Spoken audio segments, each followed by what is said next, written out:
Oke, bismillahirrahmanirrahim. Assalamualaikum warahmatullahi wabarakatuh.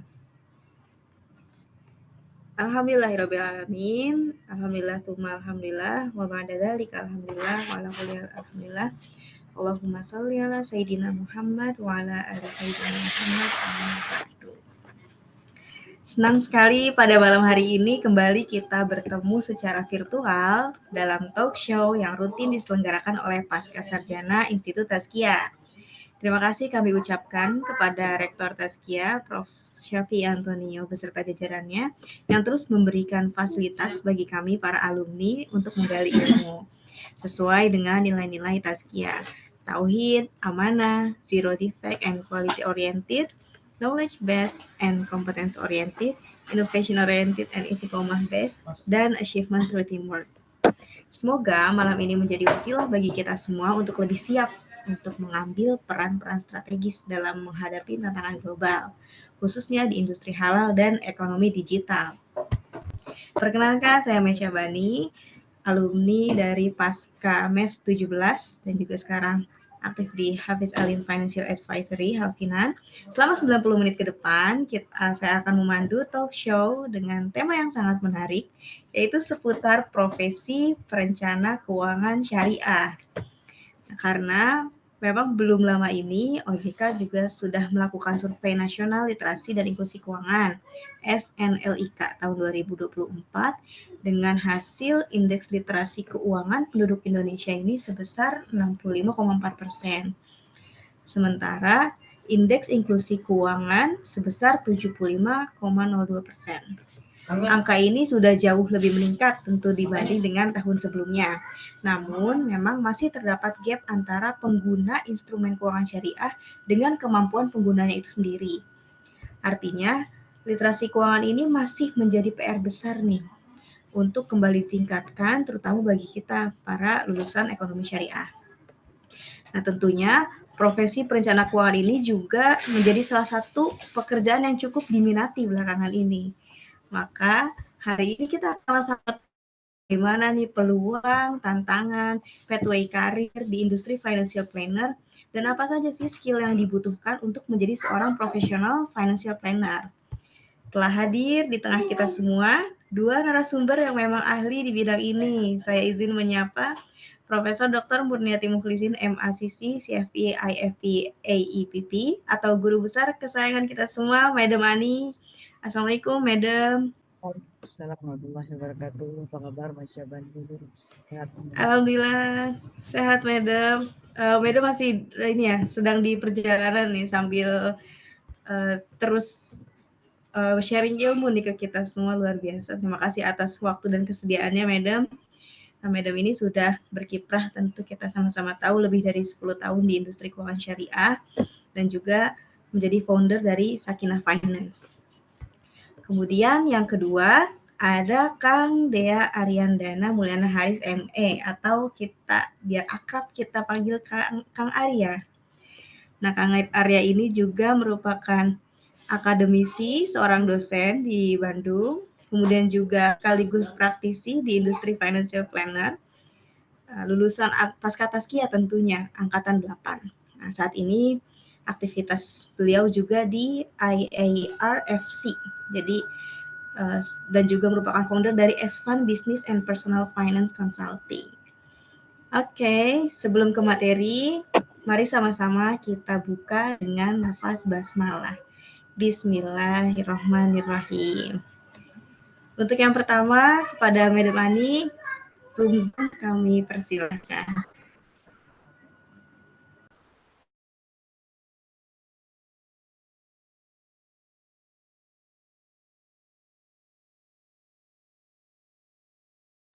Bismillahirrahmanirrahim. Assalamualaikum warahmatullahi wabarakatuh. Waalaikumsalam warahmatullahi wabarakatuh. Wassalatu wassalamu ala asyrofil anbiya wal mursalin wa ala alihi washabihi ajma'in. Amma ba'd.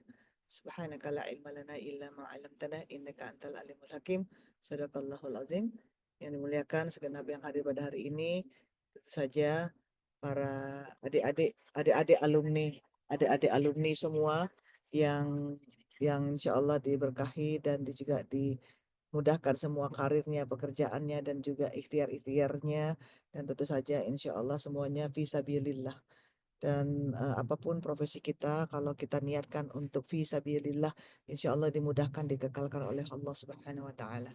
Dan di setiap detiknya dihitung sebagai hasanah dengan hasanah. Dan inilah harapan kami dari kampus. Dan tentu saja ini masih sangat early, masih sangat tahapan-tahapan awal di mana adik-adik semua berkiprah di luar sana. Sebelum masuk kampus Taskia, tentu saja para alumni S2 sudah juga berkomunikasi ataupun sudah banyak berkiprah di mana-mana. Dan tentu saja setelah mengenyam pendidikan dari kampus Taskia, bertambahlah horizonnya, wawasannya, semangatnya untuk terus banyak berbuat untuk umat, menjadi bagian dari khairun nas anfa'uhum linnas. Inilah yang menjadi sebenarnya kebanggaan kami-kami kalau mendengar adanya alumni-alumni yang berkiprah di mana saja, menunjukkan jati dirinya, menunjukkan kontribusinya, menunjukkan khidmahnya kepada umat semua. Nah, Madam ingin mengajak, ada apa sih dengan profesi dari perencanaan keuangan syariah.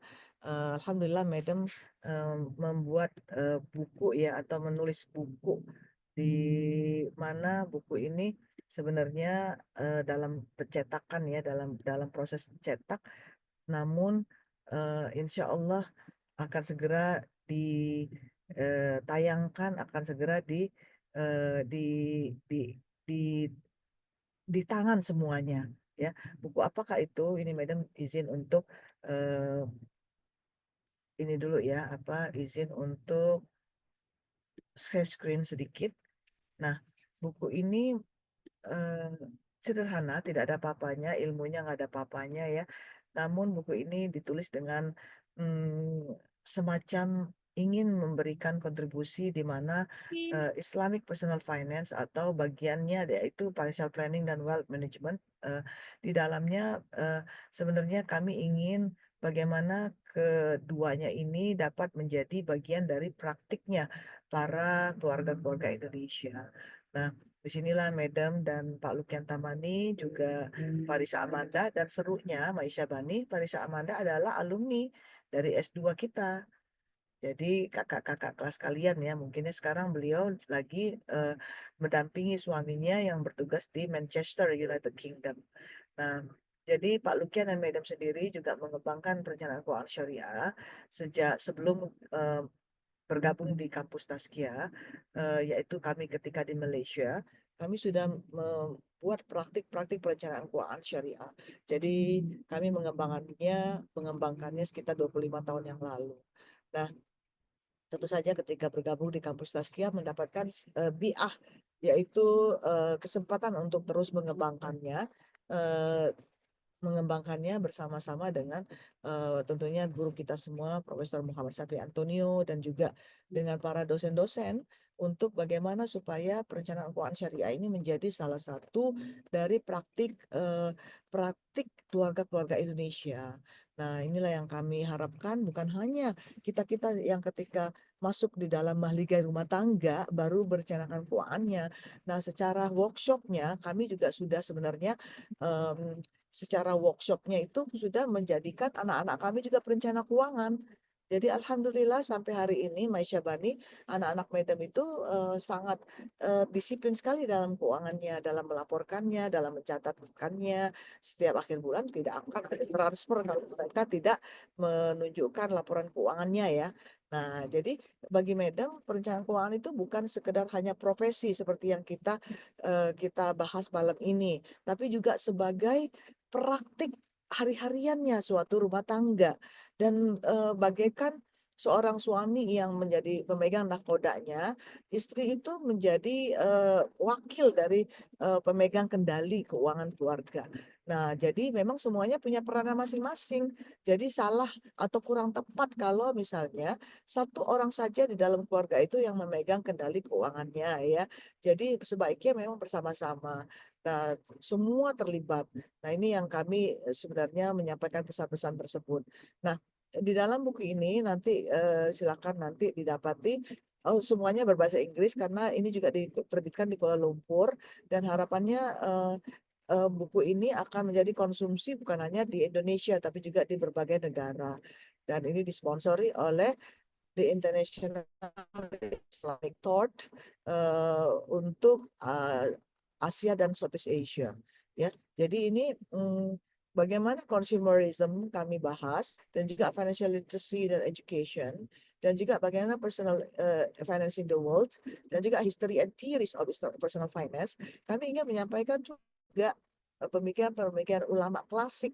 Jadi bukan hanya bicara soal praktiknya bagaimana dari sisi syariahnya, tapi juga kami ingin mengangkat apa sih pesan-pesan dari para ulama tentang pengelolaan atau tadbir manzil, tadbir al-manzil, administrasi rumah tangga. Nah, itu dia ya.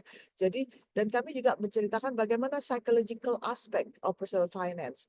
Jadi, sekarang ini bahkan barusan Madam lulus dari satu sertifikasi namanya Qualified Financial Coach yang juga harus menguasai aspek-aspek psikologi dalam pengelolaan keuangan. Jadi ketika kita sedang menghadapi anggota keluarga kita dalam keadaan nggak ada moodnya ngomongin keuangan, ya jangan diajak berantem ya soal keuangan ya, karena nggak pas itu. Lihat suami kita lagi capek, tiba-tiba ngelapor, Papa ini gimana ya? Ini anak-anak SPP-nya kurang ini gimana? Semuanya yang jelek-jelek aja dilaporin ketika suami pulang kerja capek. Makanya terjadi sengketa rumah tangga banyak karena kita tidak tahu menempatkan psikologi seseorang atau ilmu al-haya dalam bahasa Arabnya itu dalam konteks yang kita ingin bahas. Makanya penting sekali untuk belajar, apalagi kalau kita menjadi seorang yang memegang profesi perencana keuangan. Harus tahu psikologi seseorang itu, klien kita orangnya orang gimana nih, ya klien kita lagi di mana nih dan sebagainya ya. Nah kemudian Islamic Personal Finance Fundamental yaitu kemudian yang tadinya kenal sekarang sejarah Islamik. Kemudian di sini juga kita bicara soal syariah concept of spending, syariah concept of saving and investment, syariah concept of debt. Kemudian kita juga bicara understanding Islamic contract in wealth management. Nah, kemudian kita baru masuk ke bab Islamic financial planning-nya. Jadi jangan tergopoh-gopoh dengan apa sih financial planning kalau kita tidak kenal dengan pondasinya. Ya, itu yang kita tekankan. Dan kemudian kita juga ada cash flow-nya, ada net worth-nya, terus financial ratios-nya, kemudian bagaimana kita memasukkan konsep dari wealth management, yaitu wealth generation, wealth accumulation, ya wealth protection, wealth preservation, wealth purification, and wealth distribution. Jadi ada 6 aspek of wealth management yang juga dibahas dalam buku ini. Ya, jadi kita bicara soal tax, zakat and tax. Kita juga bicara soal takaful, kita bicara soal wealth distribution, dan terakhir kita bicara soal retirement planning. Jadi kalau misalnya kita pengen menjadi profesi memegang profesi perencanaan keuangan, tapi nggak mau ikutin sertifikasi, baca aja buku ini. Bukannya promosi ya, karena nanti juga gratis bisa dibaca di kampus Taskia. Nah, kenapa? Karena kalau sertifikasi ya memang kita perlu pengakuan, bagus juga, penting juga ya. Tadi Mbak Isabani bagus juga tuh yang ngebacain sertifikasi Madam tanpa tarikan napas kedua ya. Jadi sebenarnya Madam malu dengan profesi yang disebutin oleh Maisha Bani tadi ya. Sebenarnya Madam panggil aja Madam Ani, nggak usah pakai profesor kata-kata nggak perlu ya.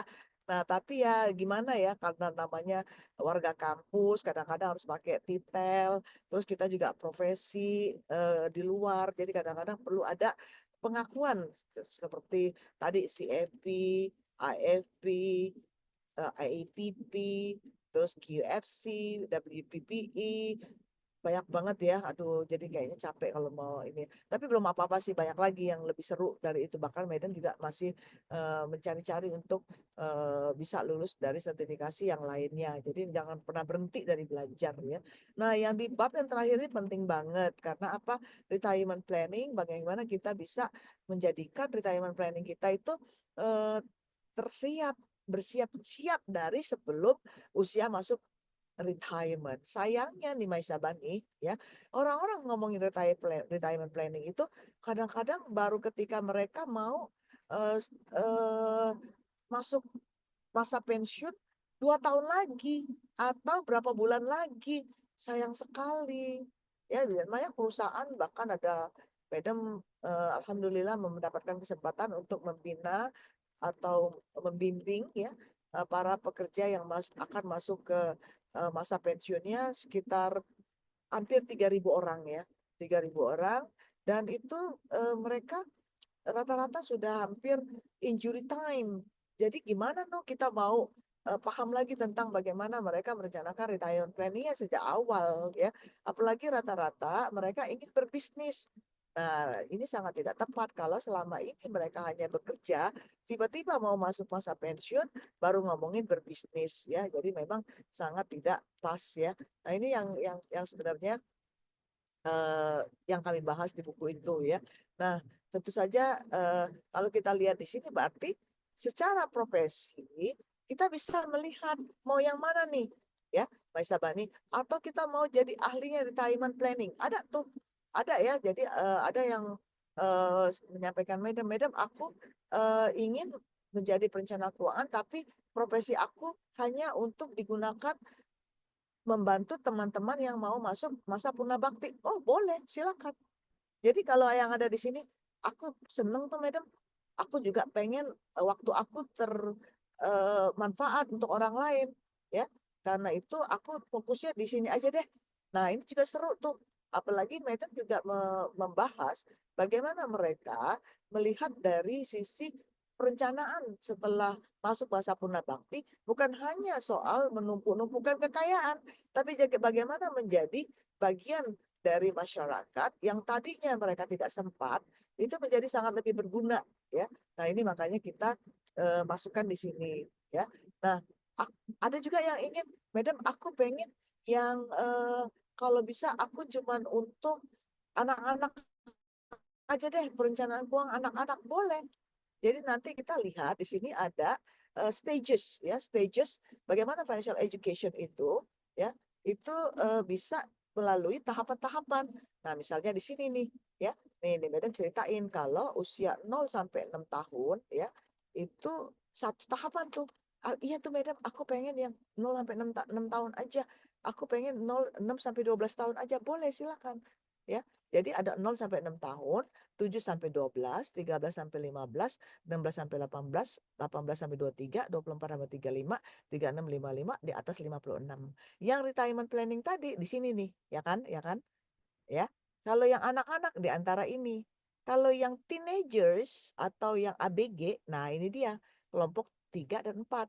Nah, tapi secara praktiknya saat ini yang Madam lihat nih ya, perencana keuangan banyak memfokuskan dirinya di kelompok 5, 6, 7. Kenapa?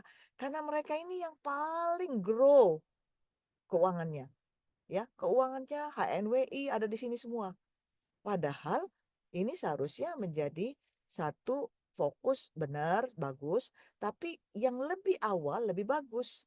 Ya, karena kita ini kekurangan orang di sini yang fokus di sini.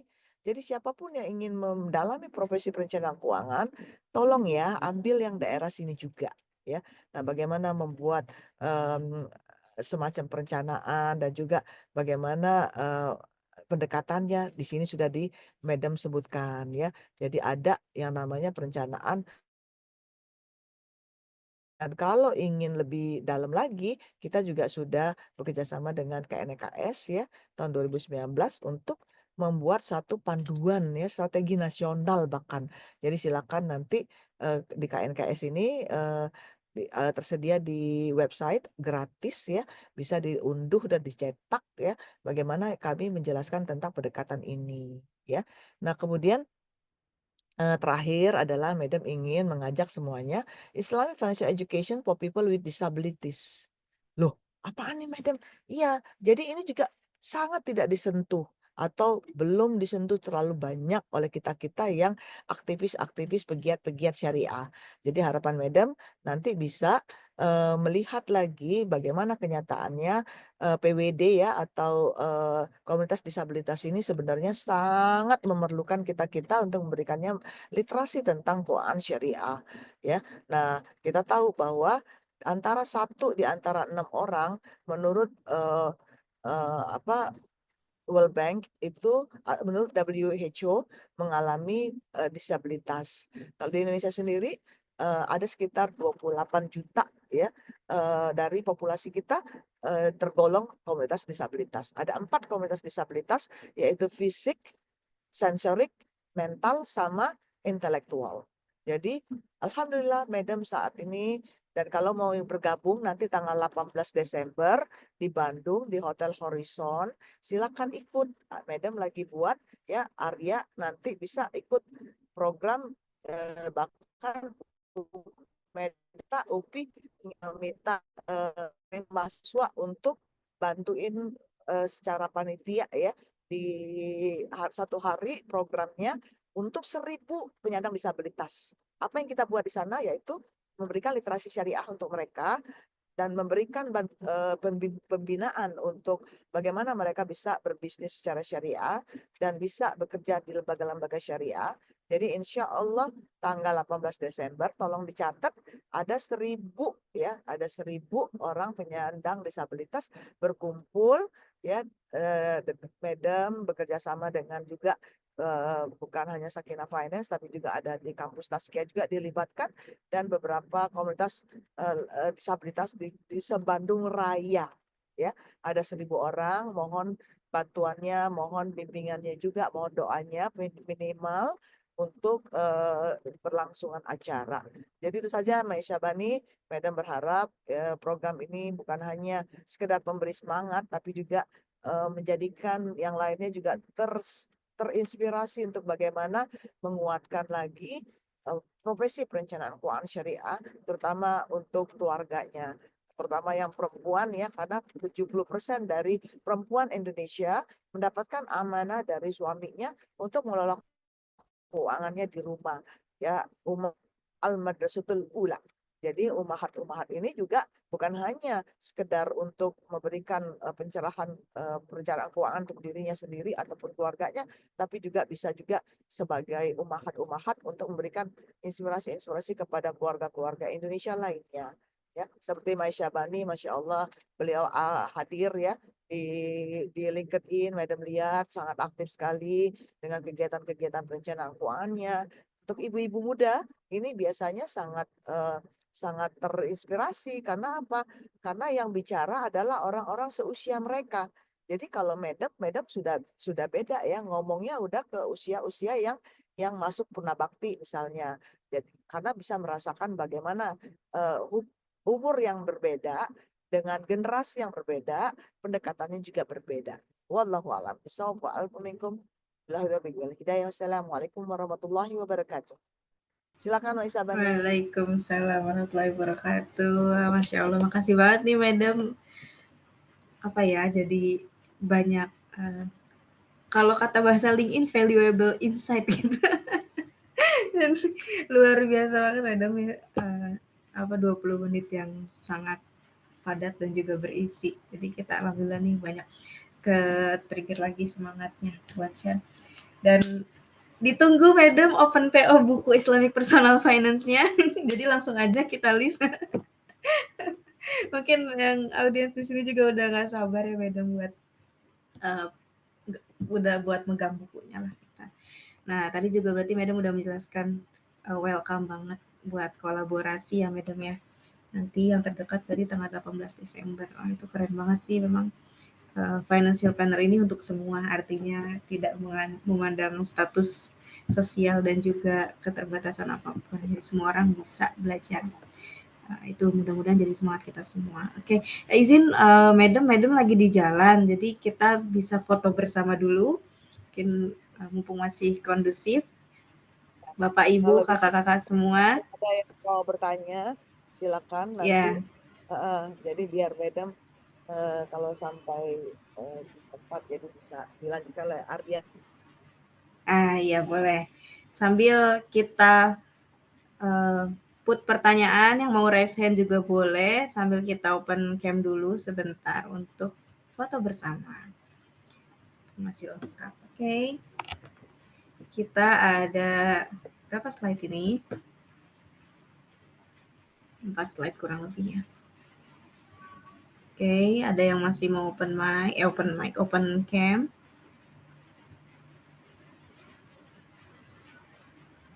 Bismillahirrahmanirrahim. 1, 2, 8 slide. Wah, luar biasa. Ditahan berarti senyumnya selama 8 kali. Slide pertama kita ke speaker dulu. Oke, Madam dan Kak Arya. 1, 2, 3. Oke, slide kedua. Kita tahan senyumnya selama 8 kali ya, Bapak, Ibu, Kakak-kakak. 1, 2, 3. Slide berikutnya. 1, 2, 3. Oke. Tahan lagi. Ya. 1, 2, 3.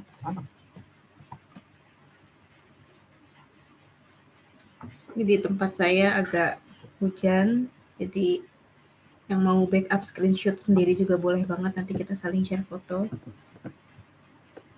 1, 2, 3. Cukup banyak ya, alhamdulillah, Masya Allah. Lagi slide kelima. Berikutnya. Oke. Slide terakhir. Oh, belum, masih 6, 7, masih ada lagi.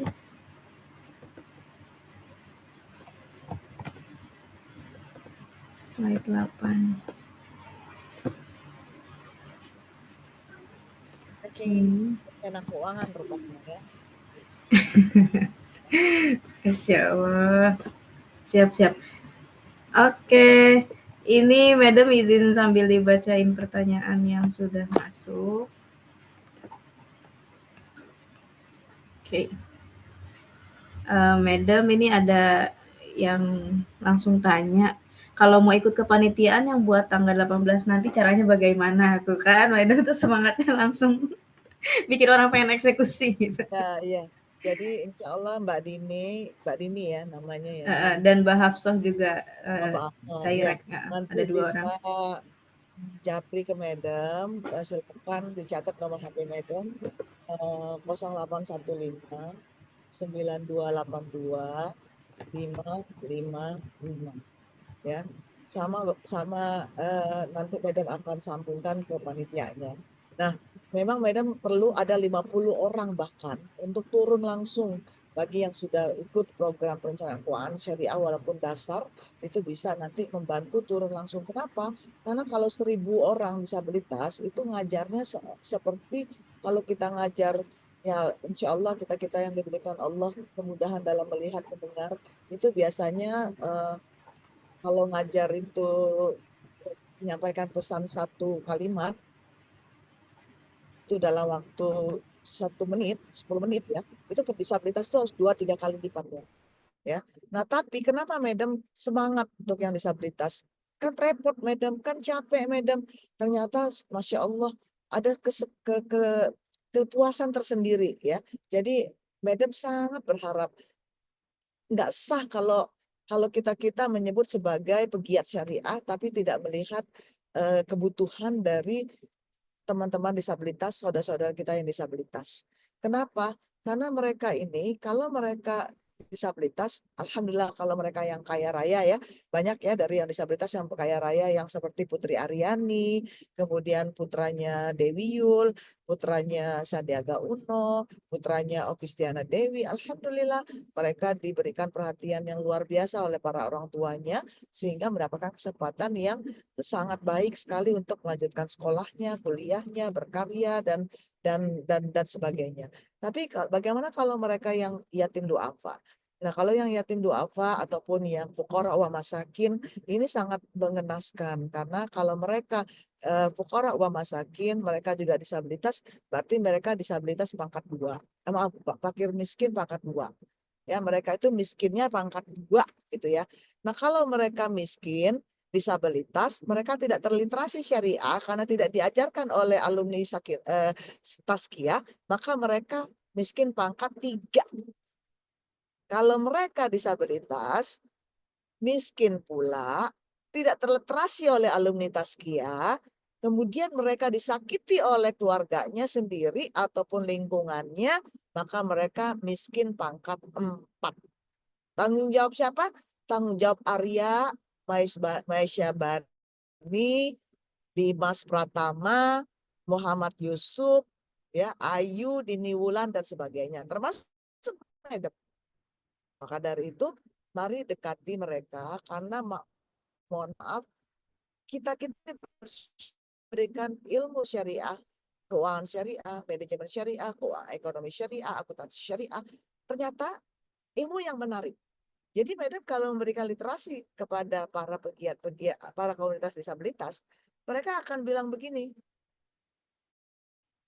Madam, dengan mereka ya, oke, adik-adik, ibu-ibu, bapak-bapak, bagaimana kita merencanakan keuangan? Pertama, pastikan pendapatan kita halalan thayyiban.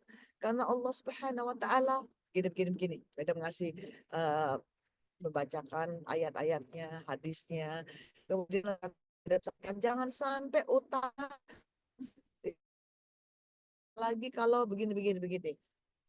Tahu nggak pertanyaan mereka atau respon mereka? Mereka bilang begini, Madam jangan pulang, ajarkan kami sholat, ajarkan kami ngaji, jangan pulang dulu. Kata Madam, ya Allah, ini apa sih? Kan Madam ngomongin soal keuangan. Kok mereka minta sholat? Kok mereka minta ngajarin ngaji? Artinya apa? Ternyata pintu keuangan itu adalah pintu dakwah kita untuk supaya mereka dekat kepada Allah. Keren nggak? Keren nggak? Pintu keuangan itu menjadikan mereka ingat sholat. Keren nggak? Keren nggak? Bahkan ada yang bertanya, Ustazah tanya, karena dia tunanetra nggak bisa ngelihat Madam ya. Terus Ustazah tanya, kalau mendoakan orang tua kita yang sudah lama meninggal, apa ya doanya ya? Padahal Madam lagi ngomongin soal investasi syariah.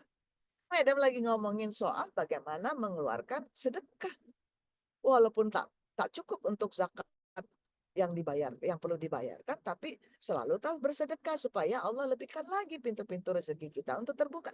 Padahal ngomongin soal itu, tapi minta doanya doa bagaimana orang tua sudah yang lama meninggal. Apa maksudnya? Maksudnya adalah ketika kita dakwah melalui keuangan syariah, itu akan membuka banyak pintu-pintu di mana mereka sadar bahwa mereka perlu dibimbing lebih banyak lagi. Keren nggak? Keren nggak?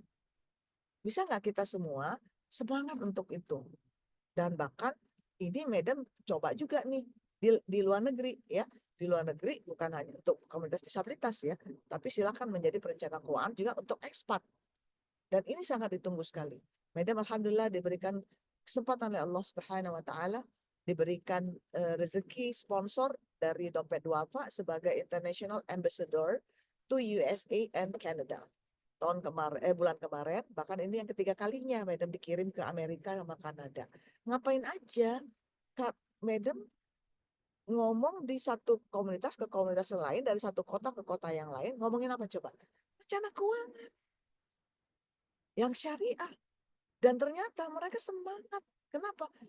Bahkan ada yang bule-bule yang mualaf, dia bilang begini, I like this station. It's really opening up my mind, and I then can understand the uniqueness of Al-Quran, the message of the Al-Quran. This is fantastic. Padahal Madam minta dia bacain ayat, misalnya Madam minta bacakan surat At-Taubah 103. Apa artinya kata Madam? Khus min amwalihim. Kata dia, take your wealth. Kata Madam, take your wealth is not really appropriate meaning. Karena kata-kata khus itu adalah kata perintah fi'il amr yang menyatakan ketegasannya. Tapi di dalam bahasa apapun yang menerjemahkannya tidak secantik bahasa Arabnya. Sampai tuh mu'alaf itu bule-bule itu pada tercengang-cengang. This is very very unique and this is very attractive to me to understand Al-Quran more, katanya. Keren nggak? Keren nggak? Padahal kita ngomongin soal perencanaan keuangan sampai mereka terhanyut dengan ayat-ayat Al-Quran. Nah ini nih yang Madam memberikan semangat aja ya, karena ya nggak mungkin lah masa Madam terus kan yang ditunjuk dari untuk keliling ke Amerika, Kanada, ya silakan Arya, Dimas, Maisha Bani gitu kan. Pergi ke sana gitu. Pokoknya seru dah, yang penting tahan capek, tahan gimana gitu ya. Ya, tapi senang ya, senang alhamdulillah.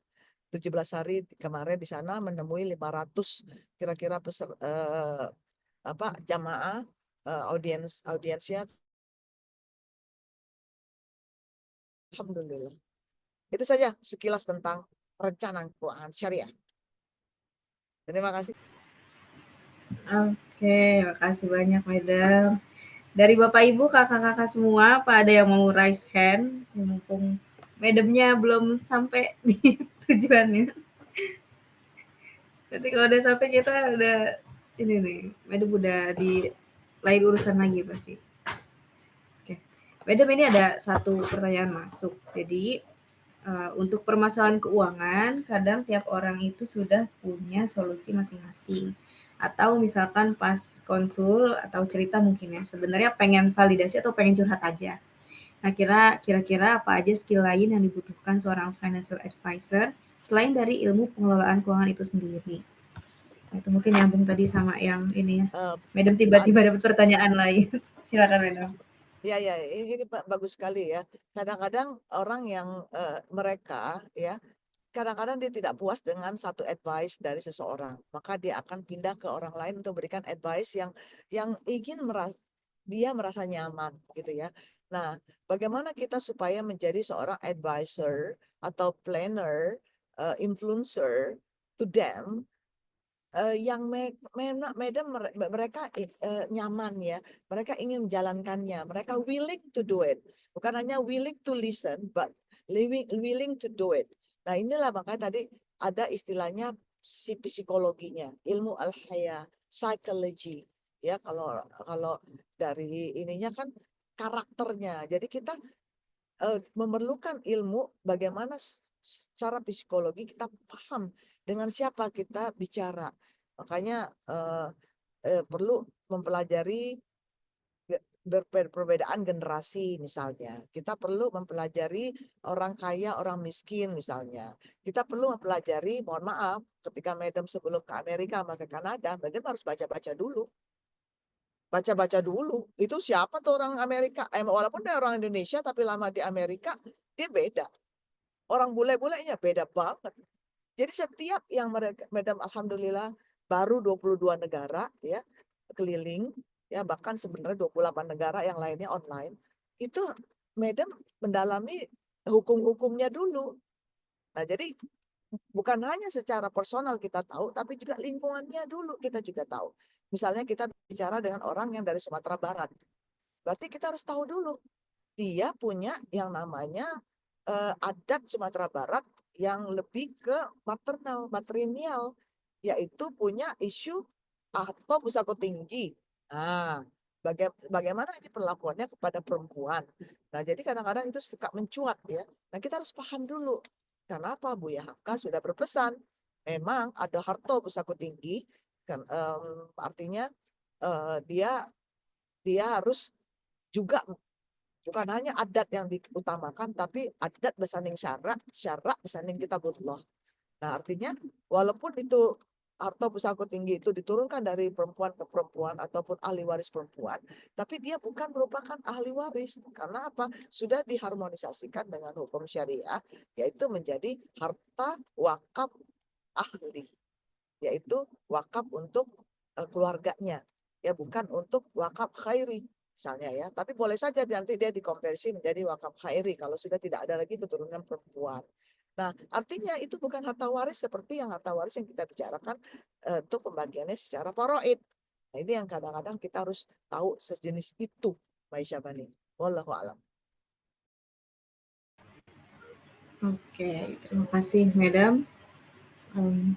Pertanyaan berarti cukup ya. Mudah-mudahan terjawab tadi pertanyaan dari yang menanyakan di private soalnya di private chat. Oke, terima kasih banyak, Madam. Mudah-mudahan lancar perjalanan Madam, aktivitasnya semuanya lancar. Mudah-mudahan kita tunggu open bukunya Madam.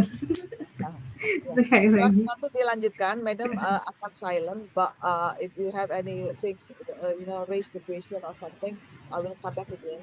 Madam akan muncul sebentar ya, silakan. Nanti Madam dengarkan dulu Arya. Ya, silakan. Oke, terima kasih Madam. Oke, berikutnya mungkin langsung kita ke sesi kedua oleh Kang Arya. Kang Arya, apakah sudah ready? Sudah, insya Allah. Masya Allah, siap. Nah, berikutnya waktu dan tempat langsung kita berikan kepada Kang Arya, dipersilakan. Ya. Auzubillahiminasyaitonirrajim. Bismillahirrahmanirrahim. Assalamualaikum warahmatullahi wabarakatuh.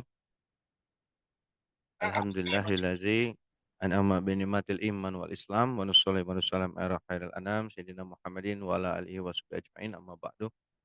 Yang saya hormati guru kita semua tentunya, yang tadi kalau saya nggak salah dengar memang nggak mau disebut yang lainnya itu ya, jadi langsung aja Madam Ani.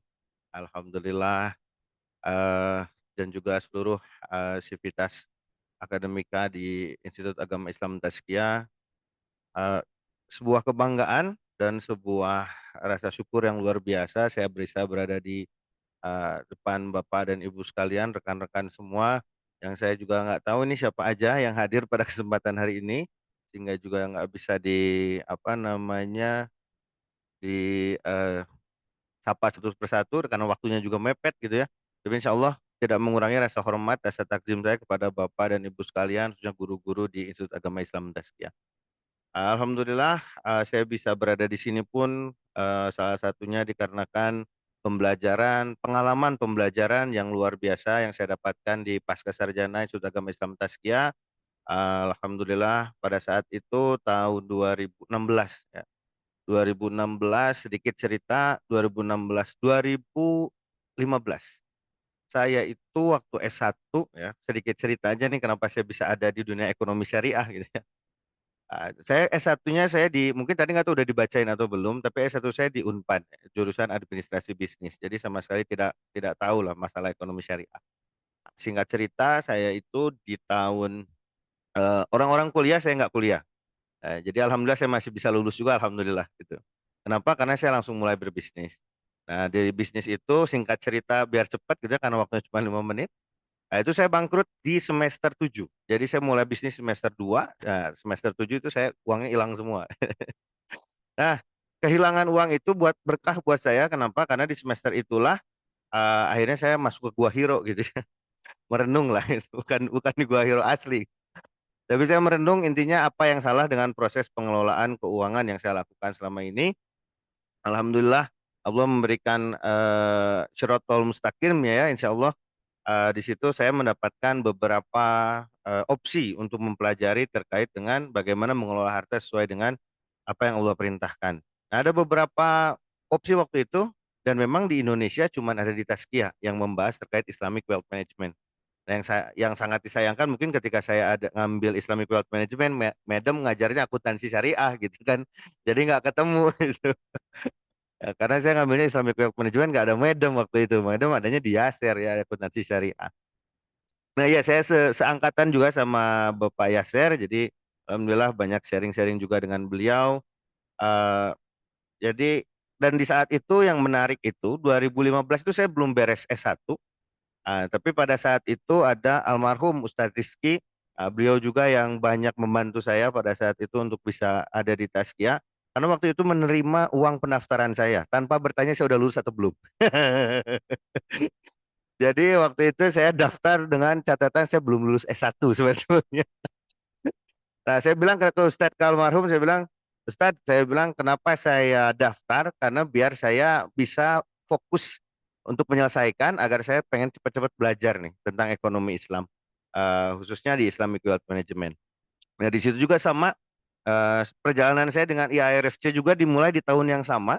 Pada saat itu juga saya IARFC sudah ada dan sudah ada perencanaan keuangan Islam di tahun 2015 tersebut. Tapi pada saat itu saya belum bisa karena di IARFC itu hanya ada tingkatan untuk profesi perencana keuangan Islam pada saat itu di tingkatan menengah. Jadi cuma satu dan itu hanya dilaksanakan di bulan Ramadan. Jadi belum bisa. Akhirnya saya pada saat itu ngambil Tazkiyah Islamic Wealth Management, dan alhamdulillahnya berkesempatan juga karena ada kerjasama dengan InSafe waktu itu ngambil short course di InSafe terkait Islamic Wealth Management, walaupun nggak banyak-banyak amat gitu ya.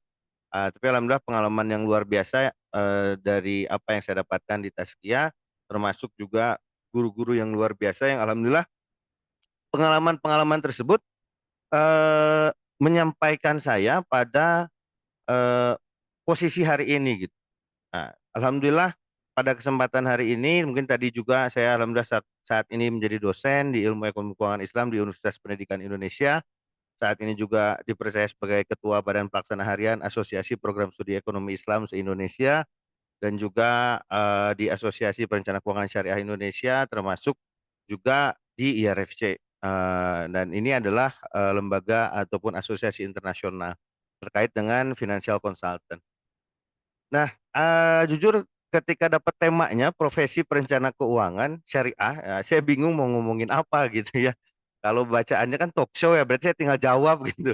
Tapi tadi Madam menjelaskan, saya rasa sudah menjelaskan dengan sangat-sangat detail dengan apa yang sudah beliau apa namanya pengalaman yang luar biasa. Saya kira nggak ada yang ngasih tahu juga bahwa saya bakal bareng dengan Madam. Kalau ada saya mungkin akan mengundurkan diri gitu ya, karena kan kejauhan ini nggak head to head gitu. Jadi mungkin sedikit dari saya adalah terkait dengan temanya. Pada saat ini saya nggak akan jauh-jauh dari temanya, yaitu tema terkait profesi perencana keuangan. Eh, ada beberapa hal yang perlu diluruskan terkait profesi perencana keuangan. Ya, ada profesi perencana keuangan, ada profesinya, artinya misalkan contoh, ketika kita berbicara hukum, ada pengacara, ada sarjana hukum. Ya, ada sarjana hukum, ada magister hukum, ada pengacara. Nah, itu dua hal yang berbeda tuh. Sama-sama ngomongin hukum sebetulnya. Ya, ada yang mengambil itu menjadi sebuah eh, kompetensi, ada yang mengambil itu menjadi sebuah kapabilitas, ataupun bisa dipraktekkan, artinya bukan hanya untuk diri sendiri, tapi ada solusi untuk orang lain. Nah, ketika kita berbicara profesi perencana keuangan syariah, ini kalau berbicara di Indonesia saja, saya belum berbicara di luar, ini masih banyak yang menganggap ketika ada orang, ya mohon maaf ini karena ini sedang ramai dibicarakan, dan alhamdulillah kami di RFC pun sedang menggodok bersama-sama dengan OJK terkait bagaimana batasan-batasan untuk para influencer-influencer keuangan. Ya, karena influencer-influencer keuangan ini udah offset biasanya gitu ya. Karena sudah mengarah ke arah menjadi seorang konsultan. Sedangkan berbicara konsultan atau profesinya itu ada etikanya, ada etika, ada tatanya, bagaimana kita menjalani profesi tersebut gitu ya. Jadi nggak bisa asal-asalan gitu. Nah, eh, sehingga profesi tersebut itu harus memang ada aturannya. Nah, ada aturan berarti ada yang mengatur. Nah, sayangnya di Indonesia itu belum ada aturannya terkait dengan profesi perencana keuangan secara umum ya. Sehingga saat ini kami sedang mencoba untuk meregulasi hal tersebut. Nah, tapi kami sendiri di IRFC ini karena kami bentuknya adalah asosiasi, kami punya regulasi sendiri bagaimana para perencana keuangan di bawah asosiasi kami itu ada aturan-aturan tertentu yang harus diikuti dan juga harus kami jaga etikanya sebagai seorang perencana keuangan. Jadi ada profesinya, ada edukasi ataupun edukatornya. Nah, ini duanya fungsinya beda. Kalau berbicara edukator, nah ini silahkan gitu ya. Dalam konteks saya pun sebagai dosen yaitu edukator gitu kan. Saya memberikan informasi, ya, pandangan dan lain sebagainya macamnya. Nah, tapi kalau berbicara profesinya, ini terkait dengan bagaimana memberikan solusi. Ya, jadi bukan hanya apa itu, misalkan contoh apa itu saham syariah gitu ya. Apa itu reksadana syariah? Tapi bagaimana penggunaannya, siapa yang harus menggunakan, kapan digunakan dan kapan tidak digunakan. Ya, concernnya ke sana, bukan hanya teorinya saja. Berikutnya, misalkan contoh, ini yang nggak pernah diajarin dimanapun. Contoh kalau teman-teman gagal bayar kartu kredit atau gagal bayar eh, kreditnya gitu ya atau pembiayaannya di lembaga keuangan syariah, bagaimana cara penyelesaiannya? Kalau teman-teman sudah call 5, itu gimana caranya biar bisa ngambil pembiayaan lagi? Ya. Nah, itu adalah fungsi konsultan. Kalau kita berbicara secara teoritis, ya, itu pasti banyak yang harus tadi Madam sudah menjelaskan dengan sangat detail, banyak banget. Nah, cuman yang harus ditambah, kalau kita berbicara sebagai profesi, sebagai konsultan, pertama saya setuju ketika Madam bilang psikologis itu penting, bagaimana kita mempelajari psikologis klien dan lain sebagainya macamnya. Tapi berikutnya adalah solusi. Solusi ini artinya apa? Solusi adalah pemahaman dan experience. Jadi kalau berbicara kompetensi, berbicara kapabilitas, kapabilitas itu bisa dihadirkan kalau ada experience. Experience-nya ini yang PR-nya lah istilahnya untuk bisa dihadirkan kepada teman-teman semua sebagai seorang perencana keuangan nantinya. Karena ketika berbicara waris aja contoh, waris Islam itu kan nggak berlaku di Indonesia. Ya, sebagai contoh nih, ada waris Islam bilang istri harus dapat 1/8. Nanti beda lagi dengan kompilasi hukum Islam. Berbeda lagi kalau misalkan istrinya kekeh pengen ke pengadilan negeri. Nah, gimana cara menyelesaikannya? Ya. Nah, itu yang bedanya sebagai profesi perencana keuangan. Ditambah profesi perencana keuangan Islam yang dimana di dalamnya terdapat berbagai macam mazhab. Ya, yang satu bilang boleh, yang satu bilang nggak boleh. Misal contoh, kalau yang nggak suka pakai saham syariah, berarti solusinya pakai apa? Ya, kalau nggak suka reksadana, berarti solusinya pakai apa? Pendekatannya ada bisnis. Bisnisnya yang mana dulu? Tadi kata Madam, bisnis nggak bisa nih di akhir-akhir. Berarti pakai yang mana? Nah, berarti kan harus harus ada solusinya. Dan solusi itu nggak bisa didapat dengan teori. Nah, solusi itu didapat dengan praktik di lapangan, expertise, dan juga dengan pengalaman yang jelas. Ya, dan dari mana pengalaman itu bisa didapat?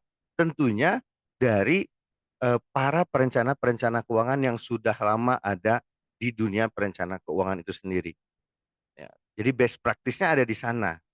Ya, dengan tadi tambahannya tentunya teori-teori yang disampaikan tadi oleh Madam, yang memang itu sangat diperlukan.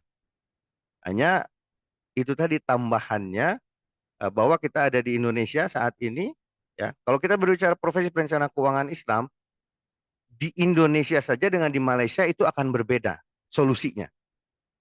Karena apa solusinya? Margin di sana dengan margin di sini beda. Margin di Malaysia kita punya 800.000 1 juta itu bisa dapat mobil Ayla kalau di sini. Ya. Kalau di kita 700 sampai 1 juta dapatnya Honda Beat. Nah, itu kan beda. Ya. Harga rumah 12 miliar di Malaysia itu cicilannya 7 juta aja. Di kita 12 miliar berapa tuh cicilannya? Ya, belum UMR-nya yang berbeda. Artinya ketika berbicara profesi perencana keuangan internasional, apalagi tambahannya internasional, itu ada step-stepnya untuk sampai ke sana. Karena apa? Setiap negara itu punya kebijakan yang berbeda, satu budaya yang berbeda, ya, lembaga keuangannya pun berbeda. Nah, sehingga kami sedikit tambahan di IARFC ini yang menarik adalah Bapak-bapak dan Ibu-ibu sekalian, adanya Departemen Syariah di IARFC Indonesia ini menjadi eh, sebuah apa ya pernyataan penting sebetulnya bahwa Indonesia bisa memiliki standar itu ya standar yang dimana kita selalu di bawah Malaysia gitu kan apa-apanya gitu ya. Nah, IARFC itu ada di Malaysia teman-teman ya, jadi IARFC ini ada di 35 negara, jaringan kami ada di 35 negara dan Indonesia ini salah satu chapter yang terbesar yang ada di jaringan IARFC internasional. Dan Departemen Syariah IARFC Indonesia ini ditunjuk ya dan menjadi standarisasi untuk ilmu perencanaan keuangan Islam di 35 negara. Nah, jadi apa namanya yang menjadi poin penting adalah Indonesia bisa jadi standar internasional itu. Tapi balik lagi karena kita melihat di segi perencanaan keuangan setiap negara itu punya hal yang berbeda, maka kami lihat apa yang perlu kami standarisasi. Nah, jadi nilai dari IARFC Departemen Syariah ini yang distandarisasi apa? Bagaimana perlakuan terkait dengan harta itu sendiri. Jadi kami ada step-stepnya untuk kalau berbicara SKKNI gitu ya, bagaimana kompetensi, standarisasi kompetensi, itu kami lihat mana dulu nih yang ingin kami utamakan untuk bisa diterima. Karena kalau berbicara IRFC itu hampir setiap bulan itu kami rapat dengan orang Amerika ya dan itu bukan Muslim.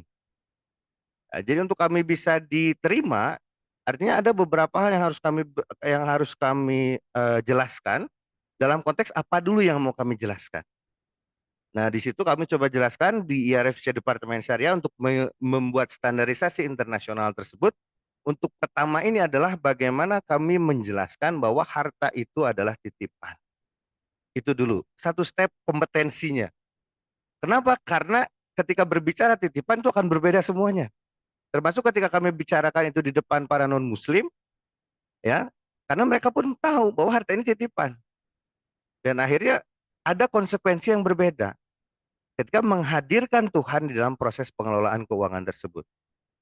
Nah, disitulah kami membangun kompetensinya perlahan ya, dalam konteks secara internasional tadi untuk membangun step yang pertama kita kenalin dulu itu. Bagaimana mengolah harta itu ya adalah sebuah kewajiban karena itu merupakan titipan. Kalau kita sebagai seorang muslim itu menjadi sebuah kewajiban. Ya kenapa? Karena kita muslim. Mengelola keuangan secara syariat itu adalah sebuah kewajiban. Kenapa? Karena kita muslim. Dan itu harus semuanya. Ya, secara sederhana aja. Kalau teman-teman tadi fokusnya misalkan teman-teman udah asuransi dan lain sebagainya macamnya, secara sederhana aja. Ya, ada cuma dua hal nih yang mungkin masih masih dilakukan oleh teman-teman. Apa? Pertama, ya, bagaimana dalam Quran surat At-Takasur. At-Takasur nyuruh apa? Jangan bermegah-megahan. Bahkan kata Allah udah 3 kali itu Allah bilang. Jangan bermegah-megahan, jangan bermegah-megahan, jangan bermegah-megahan. Kalau enggak, kata Allah akan diberikan neraka jahim.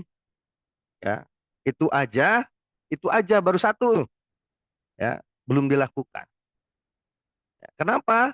Nah, dijelaskan juga oleh Rasulullah SAW dalam sebuah hadis, demi Allah kata Rasul, bukan kefakiran atau kemiskinan yang aku khawatirkan menimpa kaumku, ya, atau umatku, tapi kekhawatirannya apa? Kalau kemewahan dunia ini apa?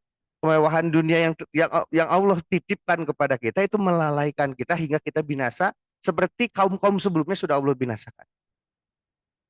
Jadi kalau bicara pengelolaan keuangan, ya, kami melihat bahwa yang mana dulu yang mau disentuh. Karena berbicara tadi internasional, berbicara banyak hal, kita lihat mana dulu poin penting yang harus kita sentuh dan bagaimana ini distandarisasi dulu. Secara internasional mana nih? Karena kalau bicara lembaga keuangan itu banyak banget tuh. Beda-beda gitu ya. Sehingga outputnya akan berbeda-beda dalam proses keputusannya. Tapi ketika keputusannya yang kita rubah itu berdasarkan apa yang diperintahkan oleh Allah, maka harapannya keputusannya akan sama apa? Beribadah kepada Allah. Jadi itu yang coba nilai yang coba ingin kami sampaikan secara internasional, bukan cuma di Indonesia saja. Oh, tadi karena Madam sudah hampir semua menjelaskan, mungkin itu aja tambahan dari saya dan harapannya adalah bagi teman-teman yang ingin menjadi seorang perencana keuangan, bukan hanya teorinya, ditambah juga dengan praktek-prakteknya, best practice-nya dari siapa? Silakan ngobrol sama orang-orang perbankan, silakan ngobrol sama MI, silakan ngobrol sama sales-sales gitu ya, baik itu dari mulai leasing, apalagi fintech gitu dan lain sebagainya macamnya untuk apa? Memberikan solusi terbaik ya kepada siapa? Kepada klien kita. Karena yang klien kita butuhkan adalah solusi ya. Jadi kalau misalkan dia bilang ini hutang saya bayarnya pakai apa? Nah, itu kita harus punya solusinya tuh. Gitu ya. Eh, Terkait dengan hal tersebut ya ditambah tadi dengan nilai-nilai. Mungkin itu aja dari saya, Maisha. Terima kasih atas waktunya. Mohon maaf atas segala kekurangan. Billahi taufiq haq, wastabiqul khairat. Wassalamualaikum warahmatullahi wabarakatuh. Waalaikumsalam warahmatullahi wabarakatuh. Nah, ini kita dapat semakin memperkaya ya untuk malam hari ini. Jadi kalau Madam 100, Kang Arya juga 100 nih. Jadi kita luber banget hari ini, luar biasa. Karena beda ininya gitu ya. Maksudnya dengan dua sudut pandang dan juga semakin ini ya, semakin clear gitu, cukup jelas dan akhirnya tertampar realita juga nih karena tahun berapa ya Kang ya isu yang influencer akhirnya malah ngarahin ke investasi bodong itu kan sudah banyak korban ya. Influencer abal-abal mungkin yang belum certified itu juga berbahaya. Mungkin Bapak Ibu kakak-kakak yang mau raise hand boleh banget, mau langsung open mic atau mau via kolom chat. Sementara saya bacakan dulu yang sudah masuk. Ini Kang Arya sambil ini ya kita diskusi dari tanggapan peserta. Apa saja sih untuk tadi kan Kang Arya menjelaskan tentang ranah dari konsultan keuangan itu berbeda dengan influencer keuangan. Apa saja yang dibutuhkan? Mungkin sertifikasinya kali ya. untuk layak dan juga bisa menjadi seorang konsultan keuangan seperti itu. Mungkin ininya kali Kang, yang certified-nya tuh apa sih yang udah legal biar jadi seorang konsultan keuangan? Mungkin teman-teman kita ada yang mau switch karir atau adik-adik kelas kita yang baru lulus masih bingung nih mau kemana, boleh jelaskan Kang Arya? Ya, ya. Jadi kalau berbicara sertifikasi, saya setuju sebenarnya sama Madam ya, bahwa itu adalah tambahan terkait dengan kompetensi kita yang diakui gitu ya oleh siapa. Nah, oleh siapanya ini sebenarnya bukan apa-apa teman-teman kalau berbicara profesi ya, itu adalah bagaimana perlindungan. Ya, jadi misalkan nih teman-teman jadi seorang konsultan perencana keuangan, terus mengarahkan misalkan, nih saya contohin Maisa, ini kalau dari hitungan saya kayaknya Maisa masukin nih ke reksadana Anu gitu ya. Nah nanti insya Allah 6 bulan lagi Maisa dapatnya segini nih, ini bisa cukup buat tujuan keuangan kamu yang bla bla bla bla dan seterusnya. Misalkan nih contoh aja ya, contoh sederhana. Nah, ketika akhirnya 6 bulan itu nggak jadi, turun uangnya, gitu ya. Uangnya misalkan yang harusnya tadinya Maisa dapatnya misalkan let's say 10 juta, ini cuma jadi 2 juta, bahkan tadinya pada 5 juta. Nah, disitulah kalau ada hal-hal yang tidak sesuai, itu kan berarti yang akan disalahkan siapa? Kita, sebagai perencana keuangan. Kok nge-advise-nya begitu, gitu kan? Dan itu adalah harusnya ada perlindungan, dan disitulah fungsi daripada asosiasi. Ya, asosiasi itu melindungi hal-hal tersebut. Jadi gimana nih? Bukan hanya terkait dengan teorinya, tapi juga bagaimana praktiknya. Jadi kalau misalkan ada hal-hal seperti itu, ini kita harus berlindung di mana. Terus kita harus bagaimana contoh ketika ada klien yang datang, ya bagaimana bentuk formnya. Formnya agar nanti kalau terjadi hal yang tidak diinginkan, kita terlindungi juga secara hukum gitu kan, dan lain sebagainya macamnya. Nah, yang paling utama adalah mendapatkan sertifikasi memang itu. Dan yang dilihat adalah bagaimana sertifikasi tersebut terafiliasi dengan asosiasi. Itu yang paling penting. Ya, jadi untuk memberikan naungan yang tepat dan kepada siapa nanti kita jangan ngelihat kliennya aja, kita juga harus dilindungi sebagai yang punya profesinya gitu kan. Nanti kalau disalah-salahin gimana? Nah, disitulah kita harus punya asosiasi untuk melindungi tadi, melindungi kalau terjadi apa-apa, ada nih dan kalaupun kita baru gitu ya sebagai perencana keuangan, ada nih yang best practice yang udah jalan gimana gitu kan. Kita tahu nih yang udah sering nerima klien, sering yang namanya kalau misalnya kliennya marah-marah harus gimana. Nah, itu kan harus ada gitu. Nah, kami di IRFC Indonesia itu memang saat ini yang syariah itu baru ada dua. Yang syariah itu baru ada dua. Yang pertama adalah Certified Islamic Money Manager, yang kedua Registered Islamic Financial Associate. Nah, itu yang lulus dua-duanya itu langsung tergabung di asosiasi kita di IRFC Indonesia. Ya, cuman dengan kapasitas tentunya kapasitas masing-masing ya. Kalau CIMM ini kapasitasnya terkait dengan memberikan advice hanya bagaimana mengelola keuangannya saja, belum masuk ke investasi. Nah, kalau yang Rifa itu udah masuk mulai ke investasi tapi belum menunjuk mana investasi terbaik karena belum dibahas. Jadi hanya memberikan opsi-opsi nih, opsinya boleh pakai investasi ini, bisa pakai investasi itu dan lain sebagainya macamnya. Kalau udah mau merujuk ke satu investasi, itu ada lagi sertifikasi yang lain. Ya, kalau di syariah itu belum selesai, kami insya Allah doanya juga dari teman-teman di Taskia semua, semoga tahun depan eh, yang kami paling tinggi itu adalah Registered Islamic Financial Consultant. Itu baru akan launching di tahun depan, insya Allah. Mohon doanya pada semuanya. Ya, di situ kenapa agak lama? Karena banyak hal yang harus kami pikirkan ya terkait dengan standarisasinya karena sudah masuk ke fungsi daripada setiap produk. Nah, yang saya bilang tadi produk-produk di baik itu di Indonesia, di Malaysia, dimanapun itu kan berbeda karakteristiknya dan lain sebagainya berbeda. Nah, itu yang agak sulit yang coba kami rangkum gitu ya bagaimana ini biar bisa masuk ke standarisasi internasional. Itu yang agak-agak sulit. Nah, harapan kami adalah nanti setelah itu keluar, nah, barulah kita masuk ke step berikutnya untuk bisa memberikan advice mana nih investasi yang terbaik ya yang bisa digunakan untuk tujuan keuangan si klien. Jadi ada memang beberapa sertifikasi-sertifikasi yang bisa teman-teman dapatkan. Nah, kalau di IRSC untuk yang konvensionalnya juga ada dari mulai CPMM, ada RFA dan ada RFC. Kalau yang RFC, yang di IRFC itu sudah berlaku di seluruh dunia. Jadi, tapi itu yang konvensional. Tapi boleh nggak sih belajar yang konvensional? Boleh menurut saya. Ya, untuk apa? Untuk comparing. Ya, tapi kalau misalkan saya pribadi, idealisme saya adalah mempelajari tapi bukan untuk mengajarkan gitu ya. Jadi mempelajari itu bukan untuk mengajarkan. Kenapa? Karena ini kadang-kadang lupa juga nih Meisha. Ya masih banyak, ya ini mohon maaf nih para perencana-perencana keuangan, ya bahkan edukatornya tadi, ya termasuk konsultannya, ketika membahas masalah perencana keuangan itu lupa bahwa perencanaan yang dia buat, advice yang dia buat itu akan juga dipertanggungjawabkan di sisi Allah nanti. Ya, jadi ketika Meisha nih bilang, yang tadi saya bilang, Meisha ini bagusnya 10 jutanya saya taruhnya di reksadana konven misalkan, gitu ya. Kan nanti Meisha akan ditanya sama Allah, kenapa ini ditaruhnya di sana? Terus Meisha bilang, kata Pak Arya, gitu ya. Ya saya ikutan nih, ya kena dosanya. Padahal kan dosa saya udah banyak gitu ya. Nah itu yang belum dipahami oleh banyak pihak ya, sehingga masih banyak, ini mohon maaf ya, bukan mendiskreditkan, tapi masih banyak ya yang menjelaskan masalah yang konvensional. Padahal berbicara keuangan itu kan sampai dengan akhirat akan ditanyakan. Nah itu problemnya tuh. Jadi mungkin itu tambahannya. Jadi sertifikasi-sertifikasi tentunya harus dilihat, cuman lihat asosiasi mana yang mengeluarkan, apakah benar dikeluarkan oleh asosiasi tersebut atau cuman jadi ada pelatihan ya, ada sertifikasi profesi itu dua hal yang berbeda.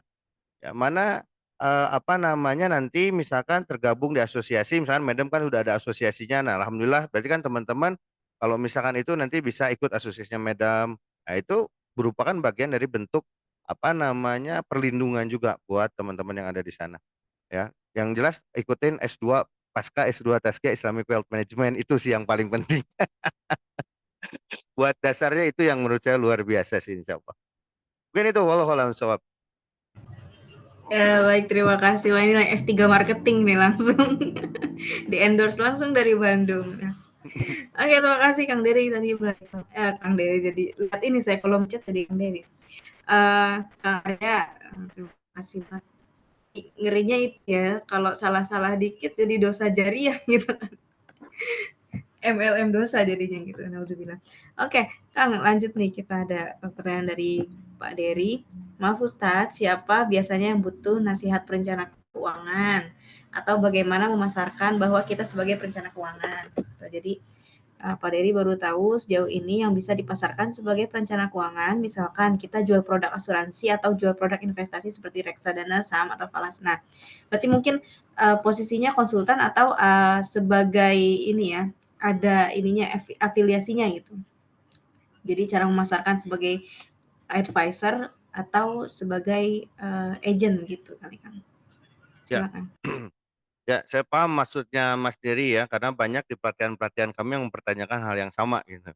Ini kalau saya ikutan pelatihan gitu ya, saya dapat sertifikasi, saya dapat cuannya dari mana? Gitulah kurang lebih pertanyaannya. Ya. Nah, tentunya untuk menjadi seorang perencana keuangan, kalau kita berbicara di Indonesia ya Pak Dery ya, Mas Dery, Kang Dery, semuanya lah ya. Kalau berbicara di Indonesia, memang membahas keuangan ini masih menjadi hal yang sangat-sangat tabu. Ya, itu yang jadi problem kita. Ya, saya misalnya nanya ke Mbak Maisa aja, Mbak Maisa sekarang penghasilan berapa? Wah itu lama tuh jawabnya tuh. Ya, muter-muter dulu pasti gitu. Gak mungkin langsung gitu ya bilang, Pak berarti penghasilan saya itu 7 juta per bulan, 8 juta, 10 juta, nggak mungkin. Lama. Ya, artinya apa? Profesi perencana keuangan di Indonesia itu memang masih sangat-sangat apa namanya terbatas ya si lahannya, pasarnya.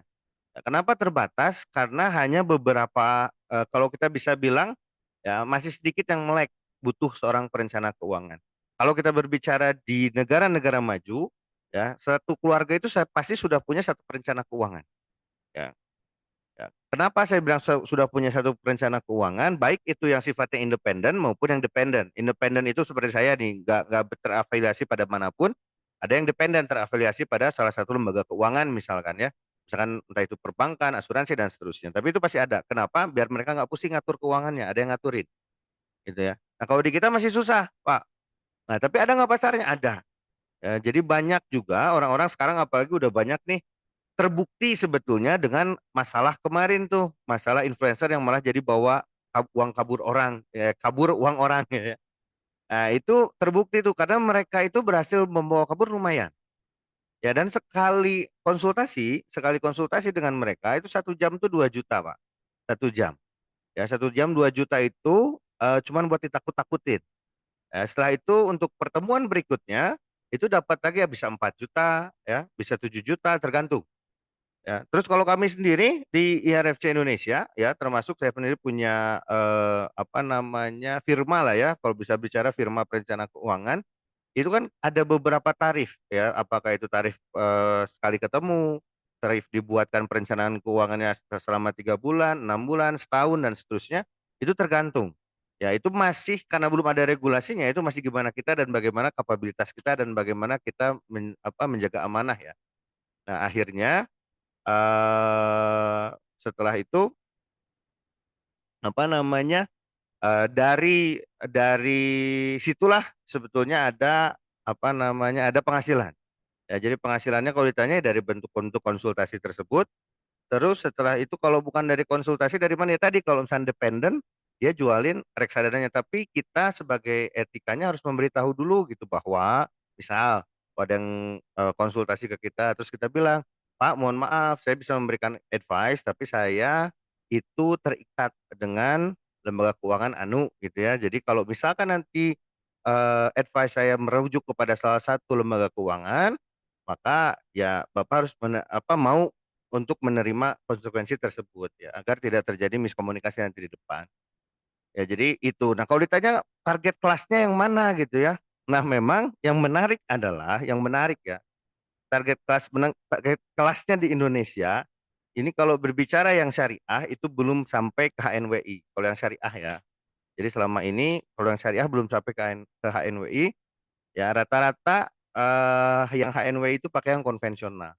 Lalu berikutnya kalau nggak pakai yang konvensional yang HNW ini dengan saya nggak bilang salah ya, saya nggak bilang salah sekali lagi, tapi memang banyak yang menggunakan jalur langit itu kalau yang HNWI-nya syariah. Ya bagaimana mereka lebih fokus apa namanya? Yang penting saya ya banyak spending untuk sedekah dan seterusnya gitu ya, nggak terlalu memikirkan bagaimana pengelolaan. Yang penting saya yang penting saya mengeluarkan tidak untuk berlebihan dan seterusnya. Nah itu juga nggak ada masalah. Artinya itu kan setiap orang punya punya nilainya tersendiri ya. Artinya pandangannya bagaimana. Nah, jadi kalau ditanya yang syariah ini di mana nih? Kalau kita mau dapat yang kayak gitu, justru di kalangan menengah dan menengah yang udah kepepet ya. Menengah yang udah kepepet ini yang kayak gimana? Contoh yang udah kena sama pinjaman online gitu ya, yang ada judul online. Memang bedanya kalau yang sama yang kayak gini, tentunya ya wayahna gitu kan kalau kata orang Sunda mah, ya kita nggak bisa narif gede-gede lah karena kita mau bantuin gitu kan.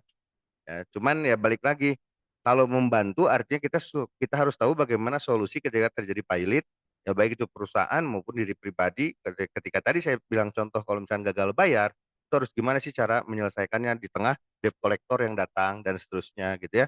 Nah itu kita harus memberikan solusi di sana dengan tanpa menambah gitu ya. Kalau kata ini nggak ada sponsor. Kalau kata Pegadaian kan apa menyelesaikan masalah tanpa masalah gitu. Nah, kita harus bisa begitu. Jadi kalau ditanya memang masih kalangan menengah ya dan menengah bahkan menengah ke bawah yang udah mau menengah yang udah mau ke bawah, tapi itu masih ada kok Kang. Itu dan rata-rata kalau misalnya teman-teman bikin kelas-kelas ya nanti gitu ya, personal brandingnya sudah baik, bikin kelas-kelas banyak kok yang ikut gitu ya. Nah, ada salah satu ibu rumah tangga yang menarik itu ada namanya Mbak Liski di kami itu. Nah, Mbak Liski ini sekali bikin kelas itu cuma 20 ribuan, tapi yang ikutnya 300 gitu ya. Yang ikutnya 400. Nah, itu berbicara personal branding ya. Jadi kelasnya cuma 20 ribu ya 30 ribu ya, tapi yang ikutnya segitu orang kan lumayan. Ya, di situ dia menjelaskan bagaimana tahapan-tahapan terkait dengan ibu rumah tangga yang wah udah kabaliut gitu ya, karena anak dia juga banyak banget. Best practice-nya begitu.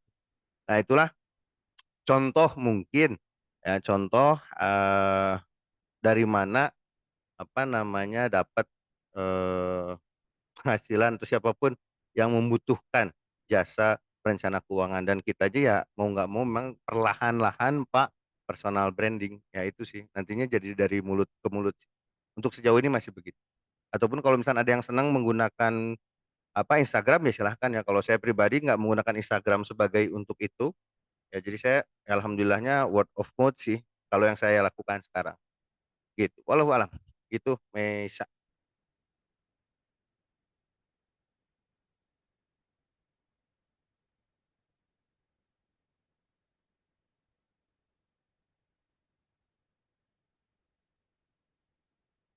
Mbak Mesa halo udah. Ini saya yang nge-lag atau Mbak Maisa yang nge-lag ini? Aman, Kang Dea, aman. Oh, aman. Siap, Ya, siap. menambahkan sedikit Arya. Ya, ya, silakan Bedam, silakan. Ya. Jadi ini Madam hanya memberikan semangat tadi, pesannya adalah tentu saja ketika merencanakan keuangan tuh jangan sampai naudzubillah cuma naudzubillah pintar nggak memberikan nasihat kepada orang lain tapi sebenarnya tidak melakukannya. Makanya nanti kalau siapapun nanti tertarik untuk dalam bidang perencanaan keuangan, buat perencanaan keuangan untuk diri sendiri, untuk keluarga sendiri. Jangan sampai nanti kabura makan endallah, Allah murka. Karena apa? Kita tidak melakukan apa yang kita katakan gitu.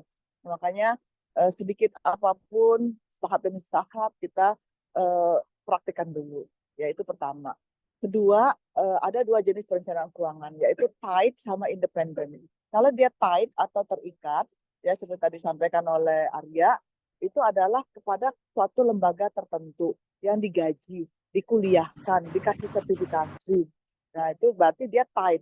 Seperti Arya, sepertinya dia tight kepada RFC gitu ya. Nah kalau tapi enggak juga ya, karena beliau di asosiasi. Tapi dia Arya Medep termasuk independen gitu ya. Kenapa? Karena tidak di hire oleh instansi tertentu. Namun beberapa kesempatan, Medem sendiri sering di hire oleh beberapa instansi. Nah, ketika itulah kita menjadi tight sementara. Nah, ketika dia tight sementara, tight itu TIED ya, atau terikat ya, terikat sementara, maka kita tidak boleh menjelek-jelekan lembaga-lembaga lain. Pastinya kita boleh memberikan komparasi kepada institusi konvensional, tapi tidak boleh memberikan solusi dari lembaga-lembaga konvensional untuk diikuti oleh klien kita. Tetapi kita takluk karena kita dibayar oleh lembaga tersebut, maka kita takluk untuk memberikan solusi yang ada di lembaga tersebut. Karena bagi klien kita yang ada di lembaga tersebut, dia sudah tahu bahwa dia sudah di satu lembaga yang sudah memang dari produk A sampai Z-nya adalah dari lembaga tersebut. Jadi nggak mungkin dia akan minta nasihat dari lembaga-lembaga pesaing. Nah, kita juga tidak etis ya. Kita juga jangan sampai suul adab ya, jangan sampai kita tidak patuh kepada etika-etika. Karena sebagai pemegang sertifikasi apapun ada etika-etika yang mengikat dia ya. Nah, jadi jangan sampai kita menjadi lupa dengan etika-etika tersebut. Nah, selain itu, kalau untuk yang independen, dia bebas. Namun, yang independen ini kadang-kadang diminta untuk memberikan solusi. Apa sih solusinya? Reksadana yang mana? Dari perusahaan mana? Terus yang mana? Yang mana? Mereka minta langsung solusinya. Jadi untuk orang konsultasi, biasanya dia minta langsung.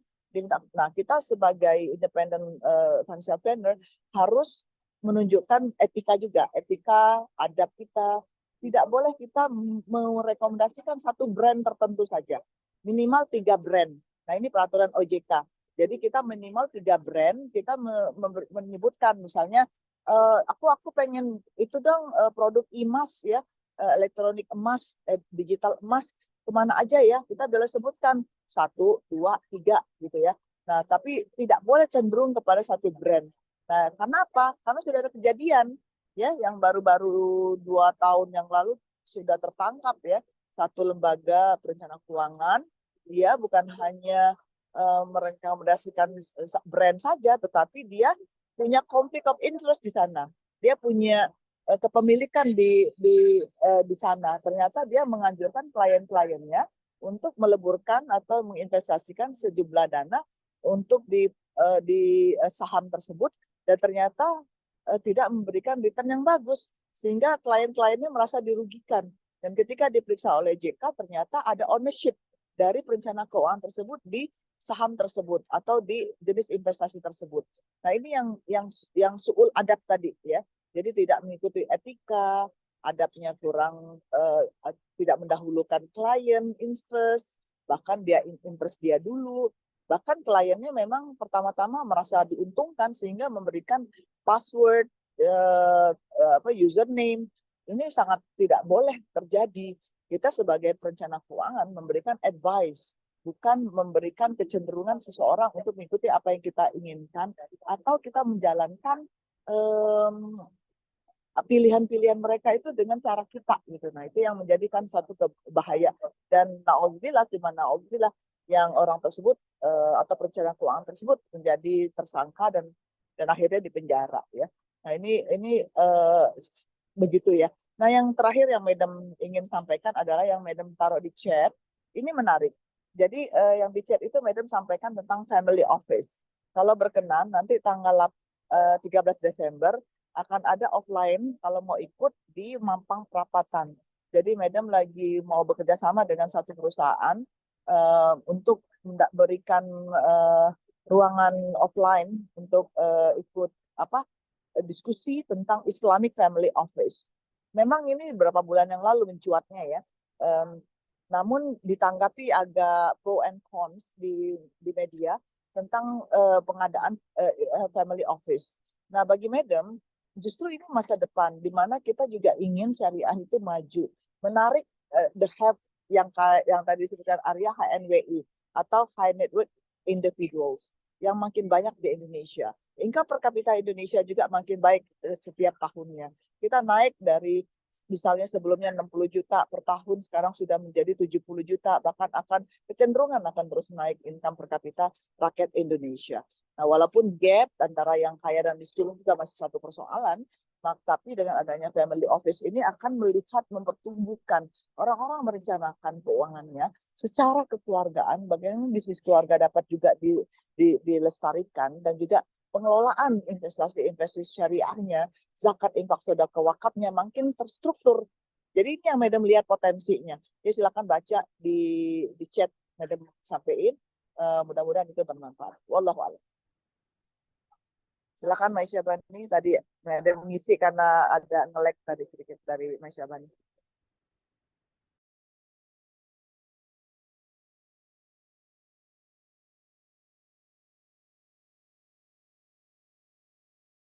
Masih di mute, Mbak Mesya. Ya, belum diklik audionya.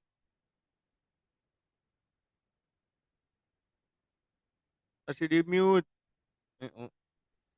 Arya, apa Nah, ada udah. tambahan lagi? Baru kedengeran. Oke. Ya, gimana? Ya, nah, teman-teman, kakak-kakak, bapak ibu semua, apa ada yang masih mau on mic menanggapi? Tadi saya lihat Jadi saya ada Mbak pengen ketawa Naning pas loh. Maisha bilang mau open mic itu, saya jadi kayak ini lagi mau stand up ini. Oh, oh gitu.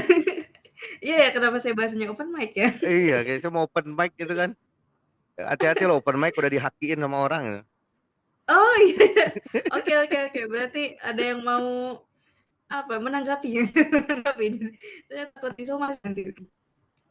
Oke. Mbak Naning ini beliau juga seorang financial planner, barangkali ada tambahan menanggapi? Mana ada Bananing? Ada. Oh, jangan ngumpat Bananing mah yang Iya. ngisi. Nah ini makanya kita Bananing yang invite ngisi kalau nih. Bananing. Saya Boleh nyimak dong, Mbak. aja malam ini. Kali ini boleh menambahkan ya, Mbak. Silakan, Mbak.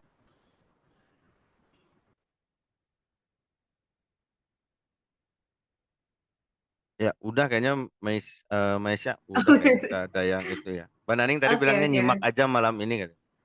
Mbak. Mbak Iya. kita bisa ya pada. Oke deh.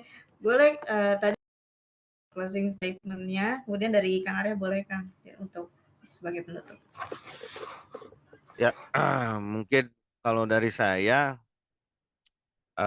apa ya? Saya nggak nyiapin closing statement sebenarnya. Pengen pantun nggak disiapin, closing statement juga nggak disiapin. Tapi mungkin adalah tadi melanjutkan yang Madam sampaikan terkait dengan tadi bagaimana berfokus pada dikerjakan gitu ya oleh orang-orangnya. Perencanaan keuangan ini kalau yang ingin jadi konsultan juga harus mengerjakan, jangan lupa gitu ya. Nah, itu juga penting. Nah, mungkin closing statement saya sederhana aja bahwa perencanaan keuangan Islam ya. Kalau secara definisi memang itu panjang dan banyak ya, tapi kalau saya sering menyederhanakan bagaimana perencanaan keuangan Islam itu sebetulnya lebih mengarah pada yang sifatnya individu. Ya, bagaimana kita menghadirkan Allah dalam setiap keputusan keuangan kita. Mungkin itu aja. Terima kasih. Billahi taufiq wal haq. Fastabiqul khairat. Wassalamualaikum warahmatullahi wabarakatuh. Warahmatullahi wabarakatuh. Wah, terima kasih. Izin saya juga menyampaikan konklusi dari kedua narasumber expert kita pada malam hari ini. Yang pertama dari Medem, bahwa perencanaan keuangan syariah itu dimulai dari pemahaman fundamental soal konsep harta, consumerism, sudut pandang dari ulama klasik, baru menggali dari teori dan perkembangan terkini. Adapun skill-skill yang perlu dimiliki oleh seorang financial planner, selain dari ilmu praktis perencanaan keuangan syariah, ada juga pertimbangan sisi psikologi, kemudian pahami lingkungan dan adat setempat. Tadi Madam sudah berkelana di 28 negara, itu udah bukan antar kota lagi, tapi udah antar negara. Gitu. Kemudian tetap kita harus perhatikan kebutuhan klien, jadi client first, dan jaga etika adab seorang financial advisor. Dari Kang Arya, kita bisa simpulkan bahwa banyak step kompetensi dari profesi perencana keuangan syariah yang perlu dicapai, dan juga perlu dibatasi nih antara ranah influencer keuangan dan juga konsultan keuangan. Banyak ranah yang bisa diambil dari industri ini, kita mau konsentrasi di mana, kemudian tujuannya ya untuk provide pelayanan yang terbaik untuk klien kita. Dan selalu ingat bahwa pesan tadi dari Kang Arya, advice yang kita berikan akan dipertanggungjawabkan di akhirat kelak. Oke, terima kasih untuk ilmu dan pengalaman yang telah di-share malam hari ini. Madam Ani, Kang Arya, semoga sehat selalu dan juga terus menebar energi positif untuk kita semua. Saya, Esya, moderator, pamit. Mohon maaf apabila terdapat banyak hal yang kurang berkenan. Mari sama-sama kita tutup dengan doa kafaratul majlis. Subhanakallahumma wa bihamdika asyhadu an la ilaha illa anta. Terima kasih semuanya. Terima kasih. Sampai jumpa di talk show berikutnya. Assalamualaikum Terima kasih. warahmatullahi wabarakatuh. Salam semua. Terima kasih. Waalaikumsalam warahmatullahi wabarakatuh.